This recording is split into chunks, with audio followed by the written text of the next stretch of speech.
Hello, let's use advanced ATL processor to create an employee directory, something similar to this. Okay, we first go and create a new report.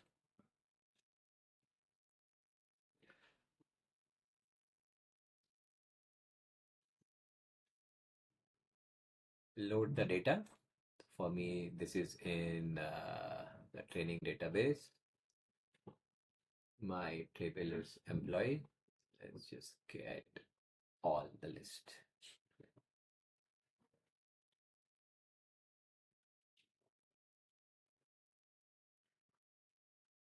Okay. So by default, you will get a tabular report. If you will preview it, it just simply shows you everything. Okay. Let's get rid of all of these items. And similarly, let's get rid of all the items here. Okay. The first thing we do is we have decided that we will show, let's say, 4 to 5 people per row. Okay. So 4 or 5 columns. Let's go with this. So the first thing you do is you select your master data and you say that you require, say, 4 columns inside it. Okay. So this will automatically split it 4 ways. The difference between these columns, let's say, and the width of these column would be, say, 5. Now this is something that we will figure out as we go ahead. Let's make it bigger. Select master data, click on stretched is equal to true. Okay. Now we want the photo. So the first thing we will do is we will create a table object. I just love tables. Okay. From here, let's say we want the employee photo and the employee name.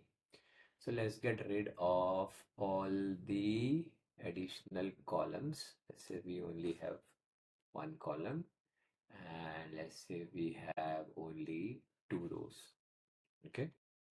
Ah, perfect. From here I can stretch. From here I can stretch. Okay.